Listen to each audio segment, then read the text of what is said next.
Hi, I'm Sarah from The Upcoming. Absolute pleasure to be able to speak to you about this incredible and moving and very important documentary, Hostile. Maybe you could just kick off with a brief introduction. What can people expect if they tune in to watch it? So, Hostile is a feature-length documentary about the hostile environment in the UK.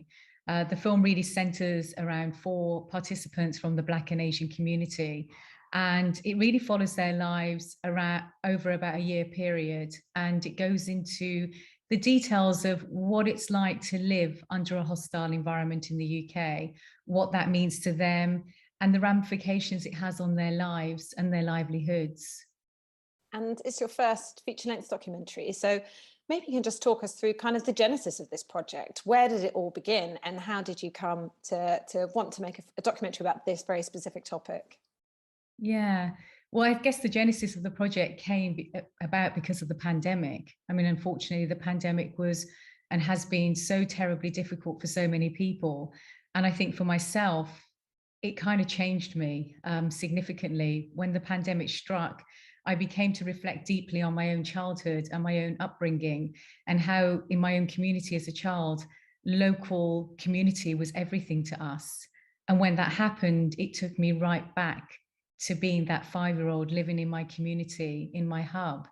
And because of that, it gave me this drive to go out and film my debut and to see what was happening during this time of this global pandemic.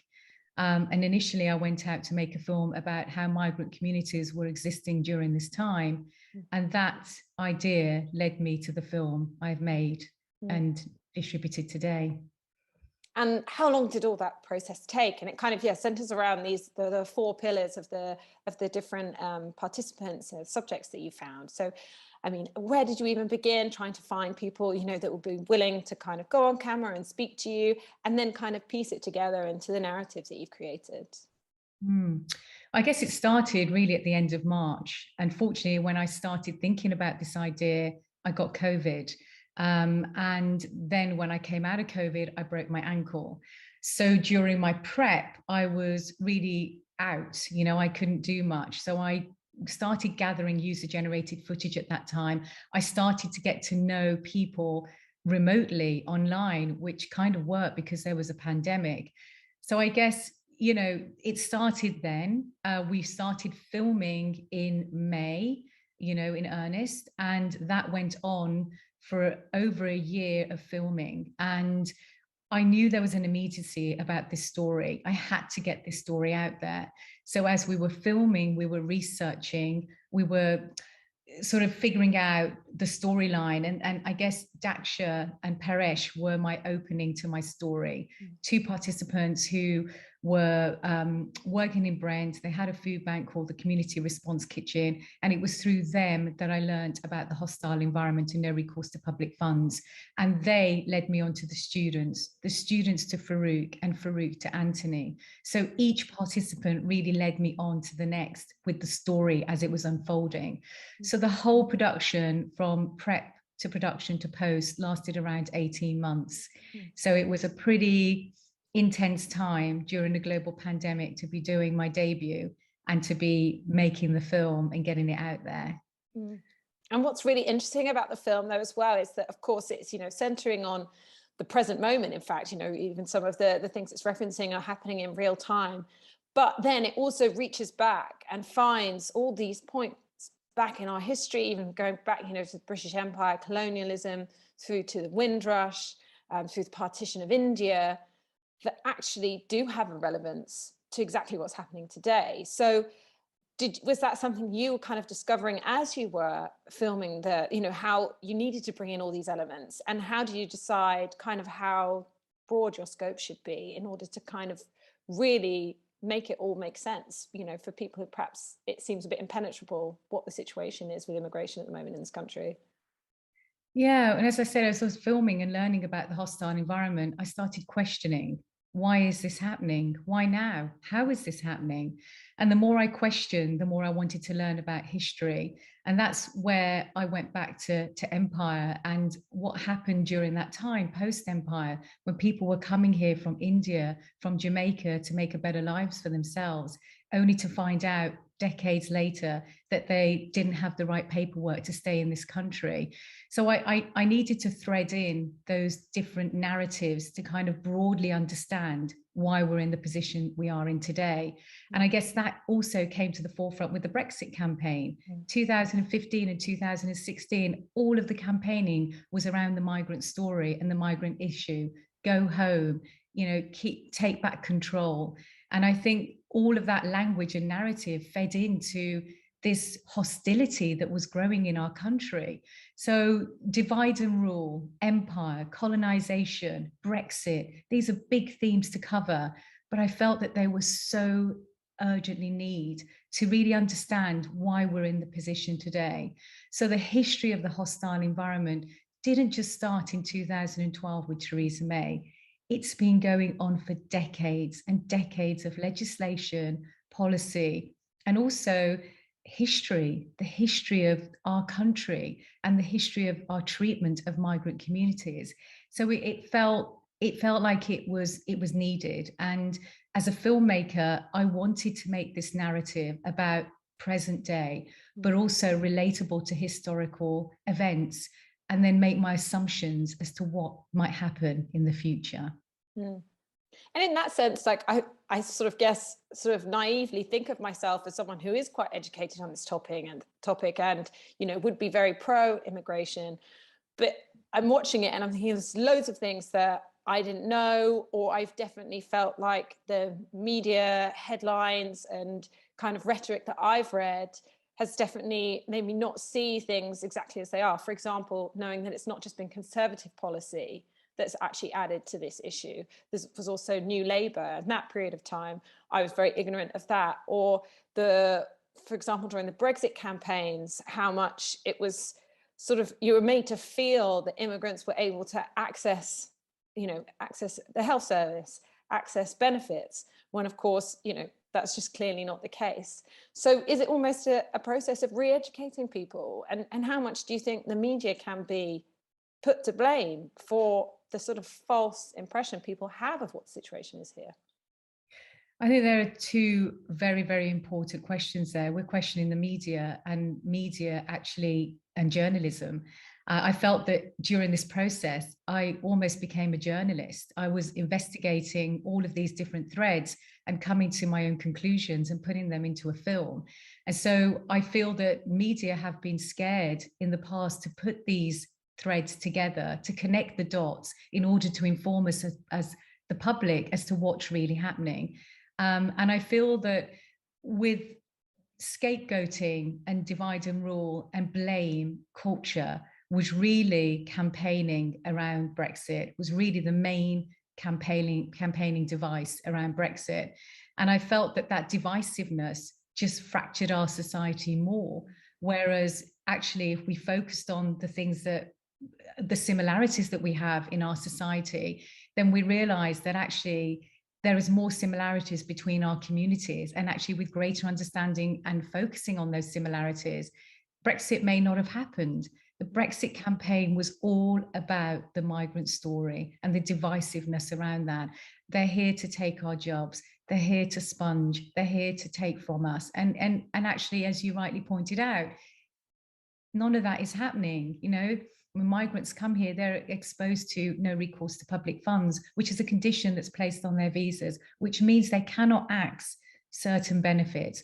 When migrants come here, they have to pay so much for their applications to, renew their visas, to apply for settled status. That costs a lot of money. So during this filmmaking process, I learned that there was a lot of cash cowing going on, that actually immigration is expensive, and it's also very beneficial to the Home Office to keep people in a system because it generates a lot of income for this country. So there was a lot that was happening in that time that there was a realization deeply from myself as a filmmaker that I was learning and understanding these were happening. And that's why there was an immediacy to put it into the film.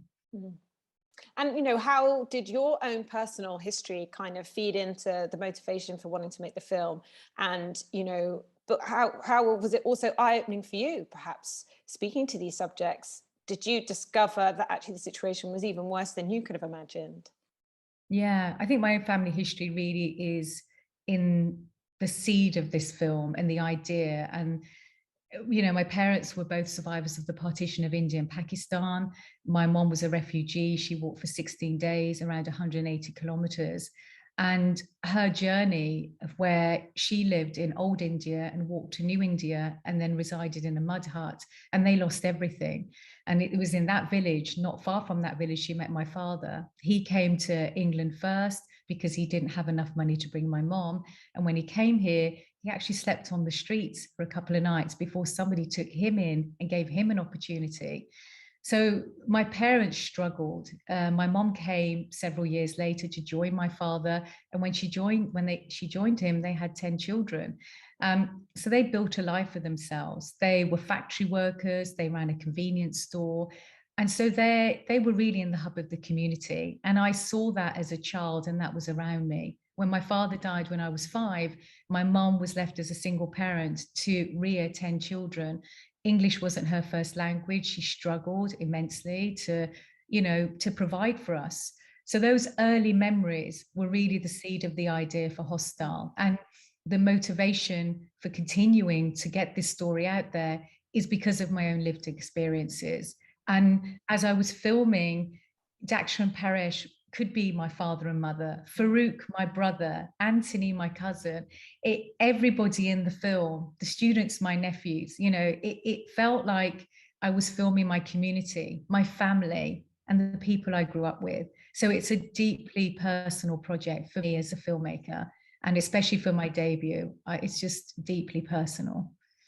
And something you just made me think of there when you were talking about community, though, I guess something that also strikes you when you watch, particularly all the kind of like the personal stories, is kind of in contrast to the brutality of the policy and the hostile environment, is then in stark contrast kind of the generosity of communities and people's willingness to kind of completely put themselves on the line, whether that's being, on the front line in the health service or working in these kind of food kitchens, getting out on the street and protesting. So would you say that there's some optimism and hope in the film of that, although there's this, hostile environment going on, there is also these, the kind of the generosity of human spirit, and there are people out there that do want to make a difference, which can give us some hope for the future? Absolutely. There's been an outpour with this film. The response has been incredible.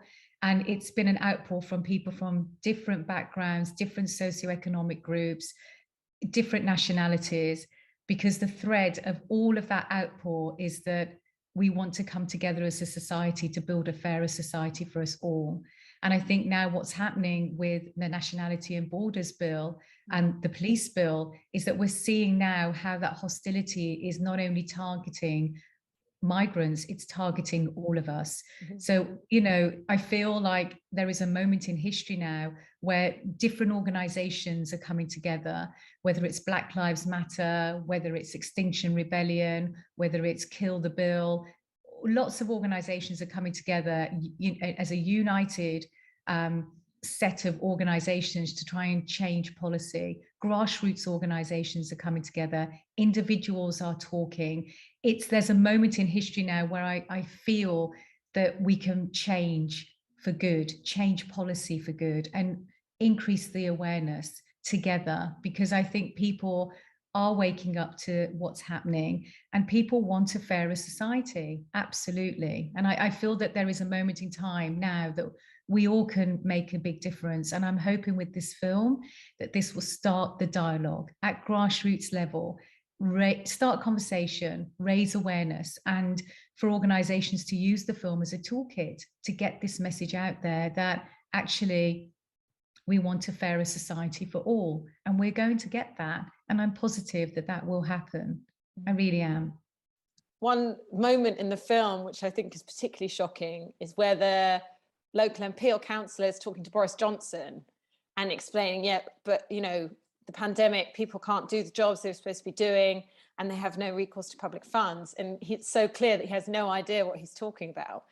Do you think that almost just sort of captures the fact that the problem with this issue is that people just don't really understand it? If even the Prime Minister doesn't understand, then, you know, what hope does sort of like the regular person on the street or regular voters? So do you think hopefully an impact of a film like this will be, yeah, kind of putting all those threads together and hopefully making people Absolutely. realize, and on an individual level, feel some responsibility to either, whether it's just have a conversation around the table or get out on the street or write a letter to their MP?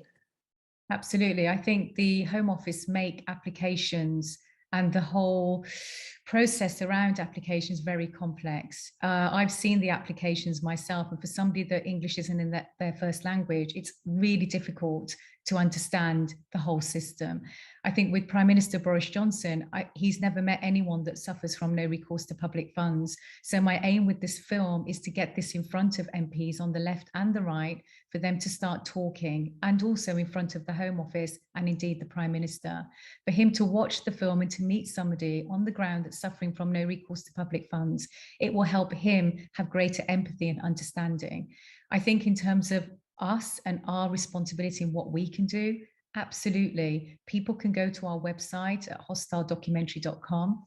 There is a letter on there that you can print and send off to your MP. Having conversations around the dinner table is excellent. It raises awareness, but also going on protests, peacefully protesting, listening to the people that are at protests, and just be part of that change, however way you can.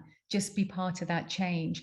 Each one of our participants is going on a journey, and you can find information on them on the internet also, and support them and what they're trying to do. So I think there's a lot that we can do, but the first thing is to raise awareness, get it out there. And my job as a filmmaker is to get this film into Parliament. I need it to be seen by the people who are creating and making policy and putting in legislation in place that's really affecting individuals in our country. That's my ambition as the filmmaker. And do you already have your eye on another project after this one? Have you got the sort of the taste and the bug for documentary making now? And what do you think that next project will be? Oh, definitely, definitely. I do. And I think my projects will all be around politics and history and creating a better world for the individuals that live in our beautiful world. That's what motivates me. So my next project is about systems. The hostile environment is part of a bigger system that is bigger than anything. And it's how are those systems put in place in the first place? And what does that system mean? So I've already started developing my idea. The working title is Systems, and I've already formalized my thoughts that might go into that film. And my second film is really about my own personal history that I've been documented, and it seeds and starts in India. And so I'm excited about that. And yeah, I would love to continue making films. You know, this is my starting point. It's my debut. I'm really so honored and so privileged to have made this film, and so grateful. I have so much gratitude for everything that's happened with this film. And I really hope that this is the start of my journey ahead as a filmmaker. Indeed. Well, thank you so much for speaking to us. It's really been fascinating and providing all that insight. And I really hope people do get an opportunity to see this film, because I think it's really important. And it's hard to come away from it not feeling motivated to get out and do something. So I think that's really, served its purpose in that sense. Thank you so much. I really appreciate this interview and for you taking the time to speak to me today. All right. Thanks, Anita. Thanks so much. Lovely to speak to you. That was really great. Thank you.